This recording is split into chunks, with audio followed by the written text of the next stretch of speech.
तिला द्यायची भेट पिशवीत टाकून दत्ता कोरणे पालथा पडून सायकल हाणीत होता. दात खाऊन पायडल दाबीत होता.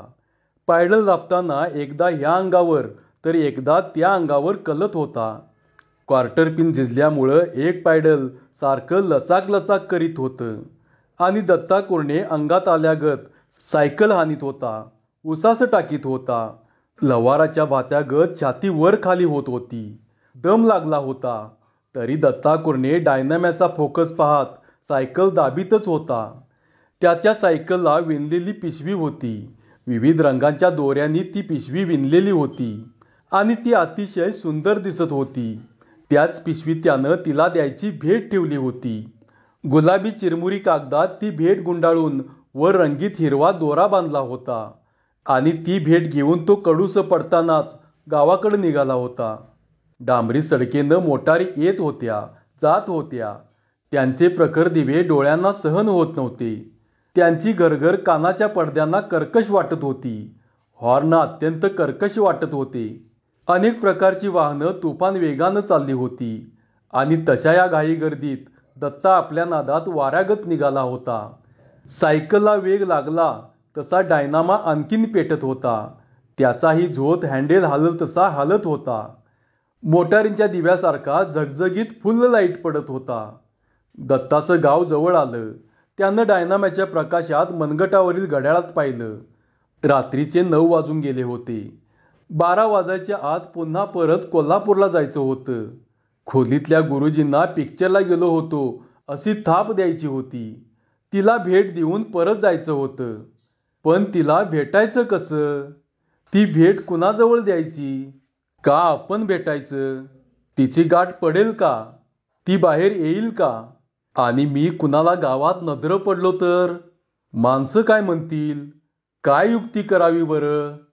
त्याला एक कल्पना सुचली. तसा तो गावाजवळच्या पिंपळाखाली थांबला. रस्त्याकडेच्या पिंपळाखाली त्यानं सायकल लावली आणि तो त्या रस्त्यानं गावात पाहू लागला. त्याचं घर गावाच्या मध्यावर होतं. त्याला आपलं घर आठवलं. या क्षणी घराकडं जाणं बरोबर नव्हतं. परीक्षा जवळ आली होती. गावातले विजेचे दिवे प्रकाशत होते. सांज कालव्यानं गाव गजबजून गेला होता. कुठंतरी बेंडातलं कलाट वाजल्याचा सूर वाऱ्यावरनं तरंगत होता. पेठेतली दुकानं तिथनं दिसत होती. दुकानदार दिसत होते आणि तिथली गिऱ्हाईकही दिसत होती. आपण कुणाला ओळखू नये म्हणून त्यानं कपाळावर झुलपं ओढली आणि तांबडा हातरुमाल डोक्याला बांधला आणि इकडं तिकडं बघत तो रस्त्यावरून पलीकडं झाला. पुन्हा बेंगलोर रोड त्याच्या गावाला चिकटून गेला होता. त्यावरून पाहत तो सावकाश गावात शिरला. तिथं आराध्याच्या हॉटेलात रॉकेलची चिमणी लावली होती. त्या अंधुक प्रकाशात 2 पोरं उगचच सडकला बघत उभी होती. दत्तानं लांबनं एकाला हाक मारली. ए बाळ्या, जरा इकडे ये र. त्या पोरांनी त्याला निहाळलं पण काही ओळख लागेना. लगबगीनं दोन्ही पोरं पुढं झाली आणि त्यांना दत्तानं विचारलं, आर्दल्याचा अंध्या ठाव आहे का तुला? कोण? अण्णा पाटलांच्यात कामाला आहे त्यो? हं, त्योच. त्याला म्हणाव तुला सडककडं बलिवलंय, काम आहे जरुरीचं. हे ऐकलं आणि ती 2 पोरं रस्त्यानं नीट गावात गेली आणि दत्ता पुन्हा वडाच्या झाडाखाली येऊन उभा राहिला. झाडाखाली भयान वाटत होतं. गार वारं अंगाला चाटून जात होतं. मध्येच वाऱ्याच्या लाटांनी वडाची पानं सळसळत होती. दत्तानं पिशवीतलं सिगरेटचं पाकिट काढलं. माचीस काढली. पेटीवर 2-3 वेळा चांगली टकटक करून वाजवली. त्याच्या आवडीचा नट तसाच करायचा म्हणून तोही तसाच करीत असे. सिगरेट त्यानं ओटात धरली आणि फरकन काडी ओढली. एक दिवा पेटल्यागत झाडाखाली अंधारात प्रकाश पडला. त्यात त्याचा चेहरा उजळला. डोकीचा तांबडा रुमाल फार भडक दिसत होता. झुलपं स्पष्ट आणि काळी करन उठून दिसली. धारदार नाक, लाल डोळं आणि काळा रंग. त्यानं काडी विझवली आणि लांब फेकून दिली. ती ठिणगी एका ठिकाणी झाडाखाली फुलत राहिली. निळा धूर अंधारात गडप होत होता. त्या धुराच्या भपकाऱ्यानं त्याला बरं वाटत होतं. वस्तीवर जाणारं एक माणसांचं टोळकं त्याच्या दिशेनं येत असताना त्याला दिसलं. वडाच्या बाजूनं एक पानंद खाली गेली होती. त्या पानंदीला ही मंडळी आता लागणार होती. मळकऱ्यांची जेवणं त्यांच्या हातात होती. कुणाच्या तरी हातात कंदील होता. दत्तानं डोळे लावून पाहिले, कान देऊन ऐकलं. त्या घोळक्यात चर्चा चालली होती. "होय, धुनक्याच्या पोरीचं लगीन ठरलंय वाटतं." "होय, 4-5 दिवस झालं याद्या होऊन." "आगा, मनानच लगीन करणार होती ती. कोणतरी जोडीदार शोधला होता तिनं." "अरे त्या कुलकर्ण्यांच्या दत्ता संकट र. कसलं लव मॅरेज काय काय करणार होती म्हण." "अरे तुला कोण म्हणालं गा?" "अरे हे सगळ्या गावात झालं होतं. तो पळवून नेणार होता म्हण तिला." "कोण, कुरण्याचं पोर?" "होय तर. ते कालेज शिकायला हाय तेच नव्ह." "अरे तर आणि कंच." "मग कशाला राहील गा?" "अरे धुनक्यानं धमकी दिली वाटतं त्या पोराला." असं संभाषण चाललं होतं आणि माणसं पांदीनं खाली निघाली. काही वेळ अस्पष्ट बोलणं दत्ताच्या कानावर पडलं. गिरमिटासारखं काळजात रुतत गेलं आणि पुन्हा ते टोळकं अंधारात दिसेनासं झालं. कंदिलाचा ठिपका कितीतरी वेळ अंधारात लांबवर उठून दिसत होता. दत्तानं पाकिटातून आणखी एक सिगारेट काढली आणि अंध्याची वाट बघतच अंधारात डोळे लावून बसला. त्याला एकाएकी आठवण झाली. एकदा त्यानं परसातल्या बाबळीला नागपंचमी दिवशी झोपाळा बांधला होता. खूप पोरी खेळायला आल्या होत्या. झोका चढवायच्या ईर्ष्या लागल्या होत्या. दत्ता हे लांबनं पाहत होता. त्या घोळक्यात धुनक्याची कुसमीही होती. गोरी, उंच, रसरशीत. त्या दिवसापासून त्याचं मन तिच्यावर बसलं. पोरींच्या गर्दीत त्यानं तिला निहाळलं आणि त्या दिवशी तो तिच्याशी आपण होऊन बोलला. सगळ्या पोरींच्या तिला अधिक भाव दिला. तिलाही तो मनापासून आवडला. त्याची कपाळावर आलेली झुलपं, भट्टीची पांढरी शुभ्र कापडं, त्याचं ते गोड बोलणं, सर्व काही तिला फार आवडलं. तो दिवस तिला सोन्याचा वाटला. पंचमीचा सण संपला. झोपाळा संपला.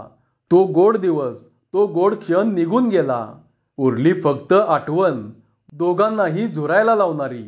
तिची गुलाबी साडी त्याच्या नजरेसमोरून जाईना.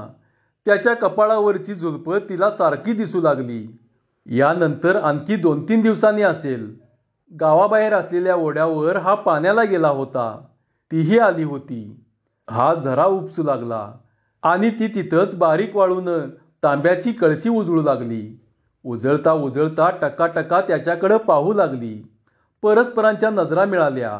हसणं आणि मोरकणं झालं. "झोपाळा सोडला होय तुम्ही?" "झाला की खेळ. काय रोज खेळायचा खेळ आहे होय तो." "काय झालं रोज खेळणं म्हणून?"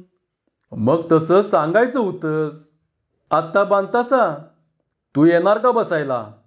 "येते की, पण एक अट." "कंची?" "अगोदर कबूल का सांगा." "हां, कबूल हाय. झोपाळ्यावर आपण दोघांनी बसायचं." "काय? अगदी चिकटून?" "कायतरीच बया तुमचं." "काय झालं?" "आवं गाव काय म्हणील." आणि ती हसली. त्यानं ओळखलं. ती खुश होती. असं काहीसं घडलं आणि घडत गेलं. चांगली ओळख झाली. एकमेकांवर जीव जडला. दिवसातून एकदा तरी दर्शन झाल्याशिवाय मन थंड होईना.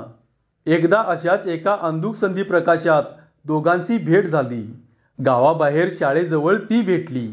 ती रानातून येत होती. तिला पाहून तो समोर गेला. क्षणभर दोघांनाही बोलणं सुचेना. मग तिनंच विचारलं, "का वाटत आलास आडवं?" "का म्हणजे?"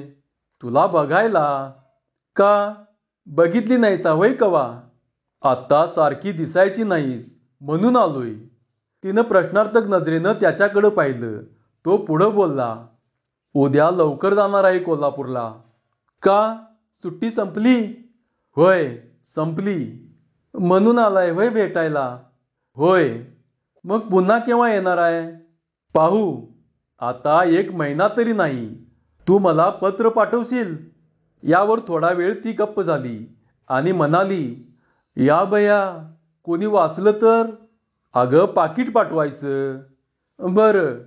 त्यानं तिला पत्ता दिला आणि त्याच वेळी त्यानं तिच्या गालावरून बोटांचा स्पर्श केला. ती खूप लाजली आणि वाटेवर कुणी माणसं आली म्हणून दोघंही दूर झाली. पुन्हा अशा खूप भेटी झाल्या, खूप पत्र पाठवली, खूप बोलणी झाली. त्याचं चित्त सतत तिच्या भोवती पिंगा घालू लागलं. तिला सारखी त्याची आठवण होऊ लागली. कधी कधी तो स्वप्नात येऊ लागला. कुठेतरी तिला भास होऊ लागला. कुणाचा तरी आवाज तिला त्याच्यासारखा वाटायचा आणि ती सारखी त्याच्यासाठी झुरणी लागायची.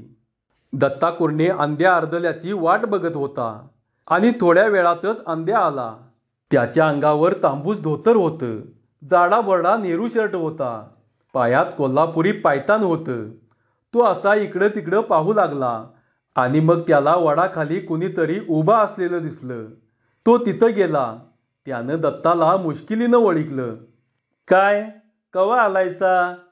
अरे तास झाला बघ. इतका का रे उशीर? रानातनं यायला वक्कूच झाला. आलो तर 2 पोरं सोप्याला बसलेली. त्यांनी सांगितलं. असा काही वेळ गेला. अंध्यानं विचारलं, दत्ता, मग इथं का थांबलास? अरे तुझ्याकडे एक कामगिरी हाय. कंची? कुसमीला एवढी भेट नेऊन द्यायची.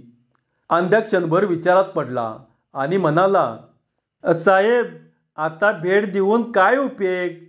पाखरू आता दुसऱ्याच्या स्वाधीन झालंय. त्याच्या मालकीचं झालंय. तुमचा डाव चुकलाय. अरे डाव चुकला नाही, पण नाईलाज झाला. गावात राहायचं आहे पुन्हा. पळवून नेली असती रे, पण गावात पार्ट्या पडल्या असत्या, मारामाऱ्या झाल्या असत्या. म्हणून विचार केला आणि नाद सोडला. पर तुमच्या दोघांचं ठरलं होतं नव्ह का? होय, ती तयार होती आणि मी तिला घेऊन लांब एका शहरात राहणार होतो. पण तसं केलं असतं तर कुरण्यांच्या माणसावर धुनक्यांची माणसं तुटून पडली असती. अंध्या क्षणभर विचारात पडला आणि त्यानं विचारलं, मग काय, तिला बोलवून आणायची? गावात चला की. अरे बाबा, गावात नको. उद्या तिचं लगीन हाय आणि आज मला गावात बघून धुनक्यांची माणसं पिसाळतील, संशय घेतील आणि परीक्षा जवळ आली असं मी घराकडे कळवलंय. अंध्या काही वेळ गप्प झाला. मग दत्ता उठला. सायकलीची पिशवी काढून अंध्याजवळ देत बोलला, माझं एवढं काम कर. एवढी भेट तिला पोच करून ये. अंध्यानं पिशवी हातात घेतली आणि विचारलं, कसली भेट हो? त्यानं त्याच्या प्रश्नाकडं लक्ष दिलं नाही. तो पुढे बोलला, भेट दे आणि पिशवी मागा आण. मी इथं वाट बघत बसतो. बरं बरं, मी आलोय म्हणून सांगू नको तिला. कोल्हापूरला कोणतरी गेलतं आणि त्याच्याजवळ दिलंय हे, असं म्हणून सांग. आणि कुसमी काय म्हणती ते बघ. बरं बरं. अंध्या गावाच्या दिशेनं गेला. हातातली भेट नाजूकपणे सावरीत भराभर पावले टाकीत गेला. त्याच्या पाठमोऱ्या आकृतीकडे पाहत दत्ता कितीतरी वेळ विचार करीत बसला. अथांग समुद्रासारखा अंधार पसरला होता. आसपासच्या गावात दिवे चमकत होते. लांब एक दिवा क्षितिजावर झळकत होता. त्या बाजूला ज्योतिबाचा डोंगर होता. डोंगरावरनं एसटी चालली असल असा त्यानं अंदाज केला. त्याचं मन कुसुमच्या आठवणीत मग्न झालं. त्याला काही सुचत नव्हतं. तिचं लग्न ठरल्यापासून त्याचं कशावरच चित्त नव्हतं. अभ्यास सुचत नव्हता. जेवण सुचत नव्हतं. खोलीतील गुरुजीनं त्याचं मन वळवण्याचा प्रयत्न केला. कुसुमची एक आठवण त्याच्या डोळ्यासमोर चित्रासारखी उभी राहिली. एकदा हा विहिरीवर इंजिन सुरू करून ऊस खात बसला होता आणि ती धुनं घेऊन आली होती. तशी ती हा असला म्हणजे यायची. त्या दिवशीही ती तशीच आली होती. खळाळत्या पाटात कापडं टाकून तिनं खोपा खोवला आणि मग ती हसत बोलली, पाणी पाजा जावा की उसाला. गडी पाजतोया की. आणि तुम्ही? इंजनाला देखरेख करायला लागती या. असा काही वेळ गेला आणि मग तिनं धुनं धुता धुता पाण्याचा एक शिंतोडा त्याचं लक्ष नाही असं पाहून उडवला. तो शहारला. अगं ये, काय व? ती खुदकन हसली. तुला गंमत वाटतीया म्हण की. म्या काय केलं? पाणी टाकलंस ते? धुताना आला असल. आणि मग त्यालाही लहर आली. तो उठला, पाटात गेला. ओनवा झाला आणि एक कच्चून ओंजळ भरली. तोपर्यंत ती बाजूला झाली, दूर गेली. हा तशीच ओंजळ घेऊन पाठीशी लागला. ती पळाली, छपराच्या दारापाशी गेली. तरीही हा मागेच. ती आत जाऊन दडली.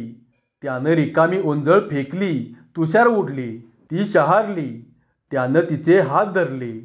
सोडा, आता नाही टाकत पाणी, ती हसत म्हणाली. तेवढ्यात त्यानं तिला मिठीत देखील घेतलं, गाढ आलिंगन दिलं आणि झरकन एक चुंबन घेतलं. ती रागानं म्हणाली, जावा, आम्ही नाही मग अशानं बोलणार. आणि त्याच्या मिठीतून सुटून बाहेर पडली. ती पाटावर येऊन उभी राहिली. तेव्हा तिच्या डोळ्यात खोटा राग होता. तो आला आणि म्हणाला, आता फेक की पाणी. नुसतं पाणी फेकलं म्हणून असं व्हय?